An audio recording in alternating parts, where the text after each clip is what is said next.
Good afternoon, everybody. My name is Donna Feazell, and I'm your host of Donna's Edge Television Talk Show, where truth matters. Thank you so much for watching every day, Monday through Friday, beginning at 1 p.m. on the Central Time Zone, as I get to ride home with you in the afternoon. You can find us syndicated on television, Abundance Television, found on Roku, Apple TV, and Amazon Fire. And don't forget the podcast on the newscasters.com, all the social media sites. You know, I do all of that. Facebook.com/DFeazell. We've been doing that for a number of years when no other talk show host wanted to do it. So we were pioneering out even in those days. But again, thank you so much for following, guys. And it's a great way you can catch us if you're afraid you'll get fired at work. Don't watch me when you're at work. I don't want you to lose your job. But thank you so much for watching. Continue sending emails, by the way. You're the apple of my eye. It makes my day when I hear from you. Donna@donnasedge.com. That's Donna@donnasedge.com. I have everybody's favorite sportscaster. This is AP Steadham, exclusive coverage of the SEC and even beyond. I mean, you got some folks here, Clemson and South Carolina, listening to you as well. Oh, thank you, Don. Thank you so much for having me on the show. Yes, Don, we were able to extend our coverage to our audience because, like I always say, we try to find out about the other teams nationally because eventually the SEC will be competing against them in the playoffs and the bowl games and during the regular season as well. So we ventured out to Las Vegas, Nevada for the Big Ten Conference Football Media Days. And Donna, it was an exceptional experience because of the accessibility. Just to give you an idea, the head coaches, there are 18 in that league, 18 coaches, 18 programs. They were at the podium for 15 minutes. And Donna, some of the coaches, they might have spoken for 12, 13, 14 minutes and had one question, time for one question. But Donna, then they were at a separate podium, a smaller table for 45 minutes, every coach, 45 minutes. So you were right there, right in front of them. You could reach out and touch them and speak to them for 45 minutes. It was awesome. It was fantastic. And then the players were available for 30 minutes at the same type of podium and table. Yeah, it was great. That's great. Now you got a video. I'd like to see this one. Yeah, Don, we wanted to bring to the audience Nico Iamaleava, the former Tennessee quarterback. He's a California native, ended up transferring to UCLA. And I know the Tennessee fans, some were happy that or some were fine. I'd say fine that he moved on, and some were not happy. So that's the videotape of Nico Iamaleava at the Big Ten Media Football Days in Las Vegas, Nevada. All right, let's go for it. You're going to really enjoy this. I think last year, what I took from the game is, not to let anything that happens in the game, sway how we're thinking about the game. I think we let that first half affect our team and how we performed in the second half. But yeah, I think just keeping our composure and going into big games like that and responding well was the main thing I took from that. Going into the game, man, I'm excited to catch those boys again, man. It'll be a big test for me. I know they want to, beat me pretty bad again, like they did the first time. So, I'm gonna try to hold my own, man. I'm excited, with the guys I'm gonna go to war with, and yeah, man, we'll build something special. How challenging was the cold of that game? Yeah. It was like, they said it was like 11 degrees, felt like 4, man, and it was pretty cold, man. I'm not gonna lie, I didn't feel my hands in pregame warm up. Like it was hard to warm up, and once I got the adrenaline flowing, I thought I did a good job at just getting acclimated with the game. How did you? What was like the helmet in that game too? Because you cracked it. Yeah, man. I took some shots, man. I cracked 2 helmets in the game. 2 of the my Vices helmets, and I had to switch to my 3rd one, and it was a hard, tough game, man. I think the weather played a lot of effect in that, just it being so cold, and yeah, man, it was a fun game though. What did that game kind of tell you about what Big Ten football is like? Man, I've always watched Big Ten football, and I've always thought, that they've had the best players in the country playing the Big Ten and the SEC. So, it wasn't really, what they told me about the Big Ten. I knew we were going against a tough opponent, and we didn't show up how we should have. So, I took that L to the chin, and I'm excited for this year. Coming in from the SEC and now the Big Ten, kind of what is your perception of kind of how these two conferences compare to each other? Yeah, it's two great conferences that have their own traditions. I'd say the SEC got some crazy fans in the SEC. They really bring it every game. So you really feel the environment in away games and in home games. So I think I'm not too familiar with the Big Ten and how the games are played, but this year I'm excited for that challenge, and I know they have a lot of great players in the league. And, I'm excited to go. Nico, talk about your offensive expectations going from Coach Heupel's system to Coach Sinceri. Yeah, really, there's no expectation. The expectation is for me to be better. I got to get better with Coach Tino, and we had a great offense at Tennessee. I think just the difference is with Tennessee being wide splits. I think Coach Tino brings a more post style, condensed splits offense. That I'm comfortable with, and yeah, man, I'm excited to play for Coach Tino. What were your first impressions of him? Coach Tino. What were your first impressions of him?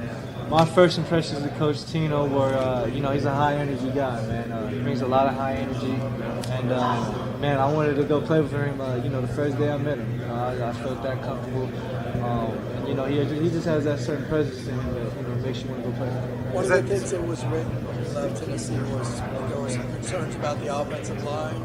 How accurate was that, and what's been kind of your early assessment of UCLA's offense? Say that again? One of the things that was written when you left Tennessee was that the family had concerns about the offensive line in Tennessee. Was that accurate? And then yeah, I'm not too sure. Where you guys where that was from. I love my O-line last year. Had a great O-line. Lance Hurd, Cooper Mays, John Campbell, Spraggins, and I loved all those guys. And there's a great O-line. What's your early assessment of your new line at UCLA and those guys like Garrett? Yeah, man, I love the O-line, man. They had my back since I got here day one. Just them being very accepting of me when I first got there, and just welcoming me. I felt good. Garrett took you bowling? Yeah. Me and Garrett and the whole line, the whole QB room went out to go bowl, and just had a good time. Ate some pizza, had a few, lemonade, Sprites, and we just had a good time. So. When exactly did you make the decision to leave Tennessee? What was your communication with Josh Heupel when that was going on? My time to leave Tennessee was around the time that I think probably the reports came out. Just false reports that made me not feel comfortable in the position I was in. But in the back of my head, I always wanted to come back home and be closer to my mom, be closer to my dad, and just have my family, their support, at our games, and in our Samoan culture, I think we're always together, and I think that was the main thing for me, the driving factor for me to come back home. What false reports you talking about? Say it again. What false reports you talking about? Just false stuff about whether it was a financial thing or not. My driving factor to come back home was my family, and I hope every Tennessee fan understands that that it was really one of the hardest decisions that I ever had to make. But I had to do what was best for me and my family, and ultimately I wanted to come back home and be closer to my family. Do you wish that had happened maybe before spring, so that you didn't have to go through all that? Yeah, definitely, man. It's just a lot of drama, but man, I'm excited to be at UCLA. Nico, what's one or two things that you've been working on the most since last year that you're sort of most excited to showcase in games this year and how your game has evolved? I think just the cerebral side of football, man. Quarterback is it's a tough position to play, and I think just me getting not the physical aspect done. I think I have that down. I think just the mental side of the game. I'd say probably 90% of playing the position is really your brain. So I think Coach Tino has just taught me how to use it, and just put me in great positions to go out there and be successful. Nico, did you think that your decision to end up at UCLA would prompt Joey to leave, and what you think of him kind of ending up back where you were? No, I don't think so. My mindset was going in to compete with whoever was in there for the starting spot. And I don't think my decision coming to UCLA relative to his decision to go to Tennessee. But I wish him nothing but the best. I know he's going to get the best fans over there. He's going to have a great fan base, and hopefully he gets to experience all the positive things that I experienced. Coach Foster mentioned that. We are back. I love his glasses. I think those are so cool. But it all turns about being back with the family again. Yeah, that's what he mentioned. And Donna, one thing, I mean, that was his statement. But I figured that in this era of football, Donna, the parents with the NIL money, they're with you every weekend. Mm-hmm. So it's not like you're separated for months. They're at every ball game. Matter of fact, I remember when they beat Alabama up in Knoxville last year, I was right next to the dad and mom. They were walking on the field because the fans and they stormed the field. So that's what he's saying, that he wanted to be closer to his family, but you're with them every weekend. And Mm-hmm.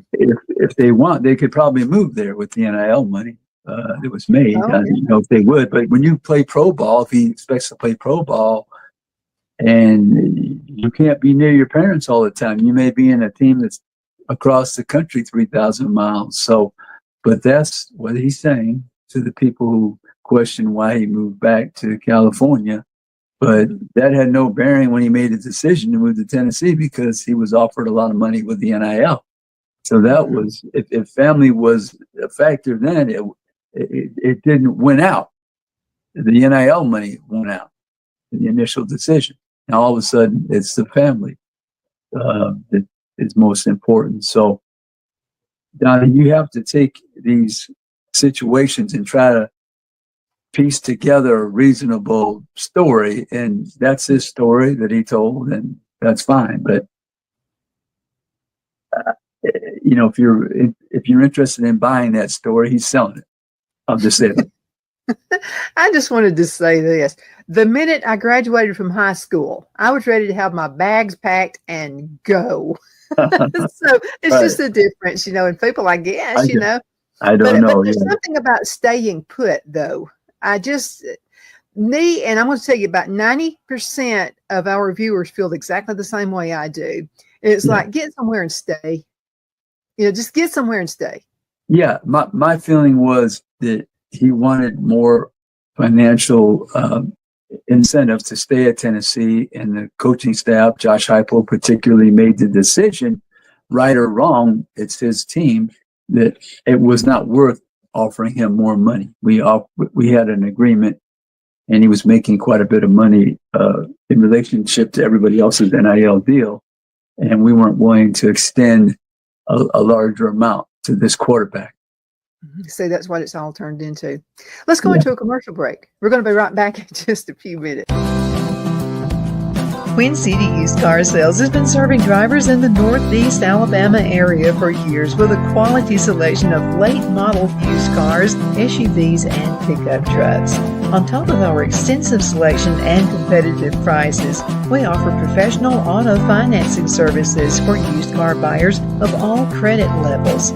Whether you've just begun your search or you're ready to secure your next vehicle, at Twin City Used Car Sales, you will drive away with the vehicle of your dreams. The sales and finance staff at Twin City Used Car Sales looks forward to serving you, and you can apply for financing online before your visit to our used dealership in Gadsden, Alabama. Check us out on the web at twincityusedcars.com or go by our location at 901 First Avenue, Gadsden, Alabama. We sincerely look forward to serving you.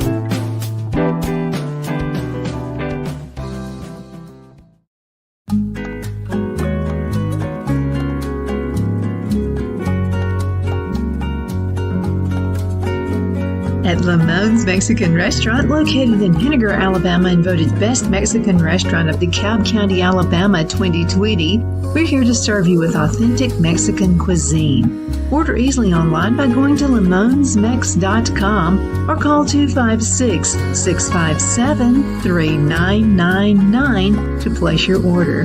We're open Sunday through Thursday 11 a.m. to 9 p.m. and Friday and Saturday 11 a.m. to 10 p.m. Whether you're celebrating a cozy date night for two or a celebration for a crowd, at Lamone's you'll love our atmosphere and friendly servers. Thank you for dining with Lamone's Mexican Restaurant.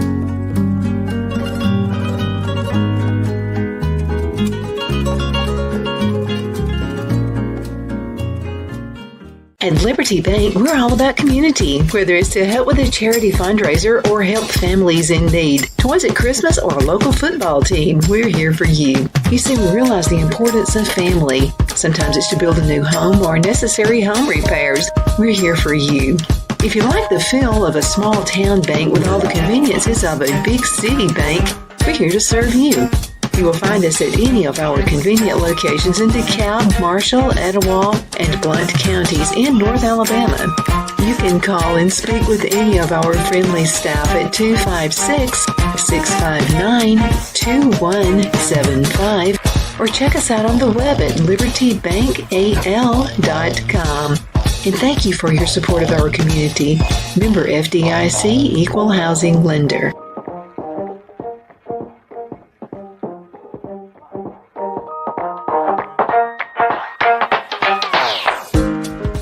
I'm excited to announce our Christmas extravaganza is finally here. Get this season's flannel sheets for as low as $59.98. They won't last long, so get them while you can. Our famous My Slippers, they haven't been on sale for over a year. Regularly $119.98, now only $59.98. Our 6-piece towel sets are back in stock with extremely limited quantities, only $29.98. With hundreds of MyPillow products, there's something for everyone on your Christmas list. Bathrobes, duvets, quilts, down comforters, and so much more. So go to MyPillow.com or call the number on your screen. Use your promo code to save on all MyPillow products. For example, flannel sheets for as low as $59.98. Or our 6-piece towel sets, just $29.98. But that's not all. I'm extending our 60-day money-back guarantee until March 1st of 2025. Plus, all orders over $75 or more ship absolutely free. The only place I buy my beef is Lone Tree Ranch in Collinsville, Alabama. Their cattle is born and raised on their ranch, grass and grain fed, and you can feel confident when you serve your family and friends because their beef is all natural and no antibiotics or hormones are added. You can buy whole beef or perhaps go in with family or friends and buy half. Their customer service is number one as they take care of the delivery to their local processor and can deliver to your home for a small added fee. They also offer herd replacement heifers. I always call Lone Tree Ranch in Collinsville, Alabama for my beef specialty recipes and cookouts, and you can too. Food shortages are increasing, so buy local by calling 256-523-6462. That's 256-523-6462.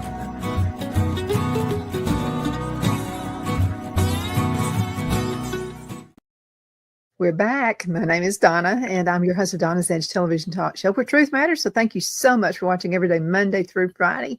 You know how you can find us. We're just all over the place. I have AP Steadham with me right now, AP as we see it. And so what's going on with your show? Yeah, Donna, we had a fun last week. We did so many video interviews. We did have 3 guests, Donna, and one of the guests, we're going to watch this video shortly, was the CEO of the Orange Bowl Committee, Eric Palms. He's a friend of mine. So the championship game will be held in there along with one of the playoff games. So we thought it'd be interesting to have him as a guest to inform the audience how they can attend the game and some of the things that will be happening in South Florida in January for the college football playoffs. Well, we're excited about that. Let's go ahead and show the video. Donna's Designs offers a line of handmade memorial, wedding, and keepsake jewelry that launched back in 1970. I'm a self-trained jewelry designer, and I will work closely with you to create unique designs you can love and treasure for years to come. Whether that be flowers that were used in a funeral arrangement or stones you found on the beach at a memorable trip, call me at 256-659-4319, and let's think of the possibilities. Hi, I'm AP Steadham from LA, Lower Alabama. This is AP As We See It, a weekly syndicated show discussing the Southeastern Conference, college football, always keeping our eye on a national college football scene and other sports. We're going to dispense with all the formalities because we have a very special guest with us, and his name is Eric Palms, CEO of the Orange Bowl Committee. And Eric's our guest this week because they're double hosting, I told them, the quarterfinals of the college football playoffs and then the championship game. Yeah. So what do you like to tell people about those two events? Well, we're in our 92nd year at the Orange Bowl, and the Capital One Orange Bowl is a quarterfinal game this year. It'll be played on January 1 at noon, and that's a big focus each and every year. Of course, we have all these other events that are part of Orange Bowl, but that's the signature piece. And then on top of that, Miami and South Florida were awarded the 2026 College Football Playoff National Championship game. And the Orange Bowl committee is leading the host committee efforts. We're not the promoter, the College Football Playoff is, but we make it seamless when they're in South Florida. It's going to be great.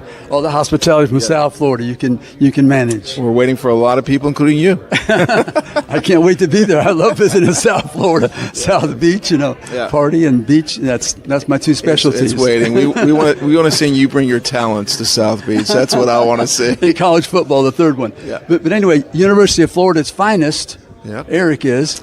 So, Eric, how did you get started in this business? That's a long, long story, but I will say when I got to the University of Florida, I was a former basketball manager in high school, and I had a pretty good friend that was a year behind me that was being recruited, and he didn't go to Florida. They were recruiting me to try to get him, and they ended up with me. But I was a basketball manager at Florida for both undergrad and grad school, and candidly, it changed my life. Obviously it was a rewarding experience, but beyond that, I saw the business side of intercollegiate athletics. I met so many people that helped me and got me started. And so I finished in 1990, so what are we talking about here, 35 years ago? But, obviously in my job, I love each and every school that participates in the Capital One Orange Bowl. But in my heart, Florida basketball has a special place because of what it did for me. 2025 NCAA Division I Men's Basketball Championship. That was pretty sweet. I would tell you that it was a tremendous run. The SEC, wow, I've never seen anything like that. But going back to the 80s, to think that he won 3 national championships by the year 2025 was inconceivable. Right, yeah. We had some seeds. We had some pretty good teams with Vernon Maxwell and Dwayne Shinsis and Andrew Moden and some other great players. But, what's happened since, particularly with Lon Kruger, Billy Donovan, and now with Todd Golden is tremendous. Yeah, it's outstanding to see Florida as a basketball school. Yeah. And of course, they had the football championships as well. Yeah, they did.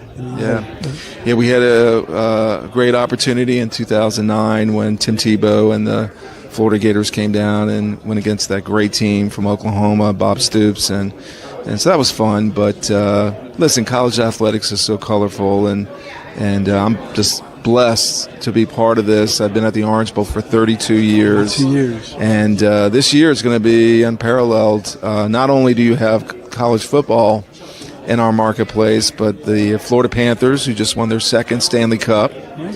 They're playing the Florida Panthers the day after the Capital One Orange Bowl at the Winter Classic. And then in early March, back at Lone Depot Park is the World Baseball Classic. Then you have the Miami Open. Then you have Formula One. Then you have the World Cup. We have 7 matches. And then we have the NASCAR Championship in November. So our marketplace is thriving this year. But I will tell you, no pun intended, but it's going to kick off on January 1 with the Capital One Orange Bowl. So we're excited. For sure. What do you like to tell people about the traveling and the hotels and some of the other entertainment that's related to the events? Yeah, well, there's 2 windows, so I'll start with the CFP quarterfinal at the Capital One Orange Bowl. As mentioned, it's January 1 at noon. South Florida is dynamic. Obviously, it's one of the great tourist destinations in our country, around the world, and there's great weather, and our hotel properties are tremendous, and we build all kinds of events that lead up to the game itself. And when you go to the game, there's all kinds of pregame activities. So for the fans out there, we have our website, orangebowl.org. You see everything there. It's a way to get connected to our marketplace, to the event itself, some of the build-up, and then, of course, 2 weeks later will be, on Monday, January 19th, will be the 2026 College Football Playoff National Championship game. And we obviously are connected with the College Football Playoff team that leads the way. They have all kinds of events. At the Convention Center is the Playoff Fan Central, where you interact with so many elements of college football, games and personalities that come, media days, that sort of thing. And then on top of that, you've got the concert series that they're working on, which they're going to announce here shortly. Not for me to jump the gun on that. And it's just a celebration of the sport. And, you know, in 2021, we had the College Football Playoff National Championship game. Did you come to that? Because COVID was going on. Yeah, COVID was going. That was the Alabama-Ohio State. That's right. It was. And, you know, we were thankful that, A, college football was played, B, that there was a championship game. But obviously, under those conditions, it was not the full event for understandable reasons. And now we're excited because this year it's going to be, everything's going to be in play. Yeah, that was a difficult. Yeah, that was the best Alabama team I ever saw. I've been watching 50 years overall. I'm going to ask my producer. How much time we have? Because there's 3 minutes left. Okay, thank you. Because I can't see. Eric's going to be my timekeeper. I can't see the clock without the glasses here. I can help you, and I can see that. Yeah. Okay. But that was the best Alabama team I ever saw overall, offensively. Devontae Smith and Najee Harris. And I'll tell you, just being a fan now, not talking from any position I hold, the year before when you were in New Orleans for the national championship game, you saw Joe Burrow against Clemson, and that team was spectacular. And then the next year, Alabama followed it up with one of their perennial teams of all time. And I mean, there's so many teams that come through and win championship games, which is not easy to do. But those two certainly stand out. No, Joe Burrow, the best 1 year ever, 60 touchdowns. Who can match that undefeated team? It's spectacular. Yeah. What do we have? About 2 minutes left here. So we got it. I'm going to ask him this question to end up the show, to end up the segment anyway. From your perspective, as part of the Bulls, are you worried about the next series of championship games that they're going to decide by December 1st and that type of thing? Listen, the 6 bowl games that are part of the college football playoff have a tremendous place in the history of postseason college football. You start with the Rose Bowl, the granddaddy of them all, and then you have the Orange and Sugar that started in 1935, Cotton Bowl that came a couple years later, and then the Peach and Fiesta. Just tremendous bowl games. And, the first year was, this past year was the first 12-team playoff model, and it went, fairly well for everybody. And I know the commissioners and the CFP Management Committee are being very thoughtful and deliberate on what's best for the sport. We're cautiously optimistic that we'll have some place in there. They'll determine what that is. But, again, I think, when you look at college football and you look at, the connection to the past, certainly we have our place.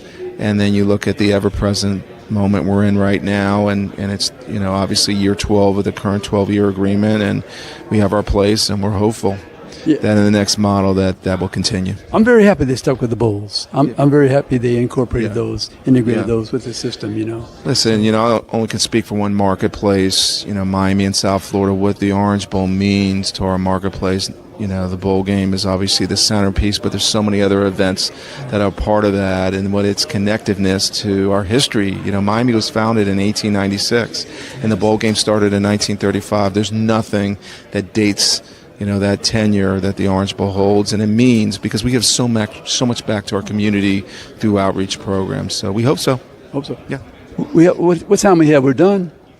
I think we're about 10 or so. But hey, Eric, it's always a pleasure to see you. I'm honored to be here, and I'm a big fan of yours, and thank you for all you do for college football and college sports. My pleasure. Yep. We'll be right back after these messages with AP as we see it with another segment. Thank you, Eric. It's hard to let go of a good interview, isn't it, AP? Eric's great. Yeah, Eric's. We're going to have to call it a day. Thank you so much for that interview. It was a great one. How can folks find out more about you and all of those videos you're doing? Yeah, look at our social media platforms, the Facebook, the Instagram, the X account, and at the YouTube channel, AP As We See It. There you go. Thank you guys so much for watching, and thank you, AP, for being with us as always. Hang around. I got to get you set up for next week. But thank you, and continue sending emails, okay? Donna@donnazedge.com, Donna@donnazedge.com. And keep watching us on Facebook and also all the other avenues that we have as well. Have a great one. See you next time.